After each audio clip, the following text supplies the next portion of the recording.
Apple ID region ကိုတခြား region တစ်ခုပြောင်းချင်တယ်ဆိုရင်ပထမဆုံးအနေနဲ့မိမိရဲ့ Apple ID မှာ active ဖြစ်နေတဲ့ subscription တွေရှိနေလို့မရပါဘူးဒုတိယအနေနဲ့ကတော့ဒီ Apple account balance မှာလက်ကျန်ငွေရှိနေလို့မရပါဘူးလက်ကျန်အစွန်းထွက်ငွေကျန်နေတယ်ဆိုရင်ဒီအစွန်းထွက်ကိုဘယ်လိုရှင်းရမလဲဆိုတာကျွန်တော်ဗီဒီယိုသက်တစ်ပုဒ်လုပ်ပေးထားပါတယ်အဲ့ဒီမှာသွားကြည့်လို့ရပါတယ်ဒီနှစ်ခုလုံးရှင်းတယ်ဆိုရင်တော့ Apple ID region ကိုပြောင်းချင်တဲ့ region ကိုပြောင်းလို့ရပြီဒီဗီဒီယိုမှာတော့ကျွန်တော်တူရကီ region ကိုပြောင်းပြီးပြောပြပေးမယ်ဖြစ်ပါတယ်ပထမဆုံးအနေနဲ့ Apple ID region ပြောင်းဖို့အတွက်ကျွန်တော်တို့ရဲ့ဒီဖုန်းထဲက App Store ကိုအရင်သွားပါမယ်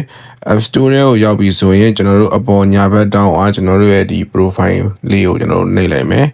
ပြီးရင်ဒီ profile လေးကိုပဲကျွန်တော်တို့ထပ်နှိပ်မယ် account setting ကိုရောက်သွားပြီဆိုရင်တော့ကျွန်တော်တို့ရဲ့ဒီ country and region မှာလောလောဆယ်ကျွန်တော်တို့ရဲ့ Apple ID ရဲ့ region ပေါ်နေပါလိမ့်မယ်ဒီမှာဆိုတော့ကျွန်တော်တို့ဒါ United States ပေါ့ကျွန်တော်ရဲ့လက်ရှိ Apple ID region ကတော့ US ဖြစ်ပါတယ်ကျွန်တော်တို့ဒီ US ကိုတူရကီပြောင်းမှာဖြစ်တယ်ဒါကြောင့်ဒီ country and region ကိုကျွန်တော်တို့နှိပ်လိုက်မယ်ပြီးရင်ကျွန်တော်တို့တူရကီကိုပြောင်းမှာဖြစ်တဲ့အတွက်ဒီထဲမှာကျွန်တော်တို့တူရကီကိုရှာရမယ်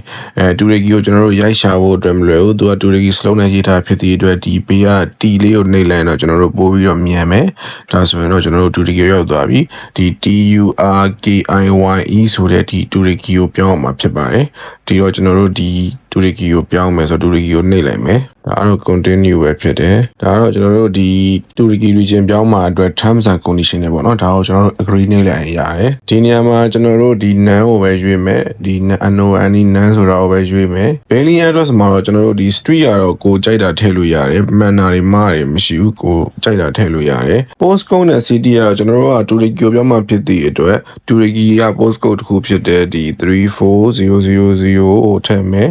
ဒီ city မှာတော့ကျွန်တော်တို့ Istanbul ကိုထည့်မယ်ဒါဆိုရင်တော့ကျွန်တော်တို့ဖုန်းနံပါတ်ကလည်းကျွန်တော်တို့ကြိုက်တာထည့်လို့ရတယ်ကြိုက်တာရေးလို့ရတယ်မှန်တယ်မှားတယ်မရှိဘူးပေါ့နော်အဲ့တော့ဖုန်းနံပါတ်လည်းထည့်ပြီးသွားပြီဆိုရင်တော့ကျွန်တော်တို့ဒီအပေါ်ကတန်းကိုနှိပ်လိုက်မယ်ပေါ့ဒါဆိုရင်တော့ကျွန်တော်တို့ရဲ့ဒီ Apple ID region ကတူရကီ region ကိုပြောင်းသွားပြီဖြစ်ပါတယ်ကျွန်တော်တို့တစ်ချက်ဒါကိုစစ်ကြည့်ကြမယ်ပေါ့တူရကီကိုရောက်မရောက်ဆိုတော့ကျွန်တော်တို့ဒီပေါ်တောင်းက profile လေးကိုပဲနှိပ်မယ်ဒါလေးကိုပဲထပ်နေမယ် account setting နဲ့က country and region မှာကျွန်တော်တို့ဒီတူရကီဆိုတာလေးလည်းဖြစ်နေပြီဆိုတော့ကျွန်တော်တို့ရဲ့ Apple ID ကတူရကီ region ဖြစ်သွားပြီဖြစ်ပါတယ်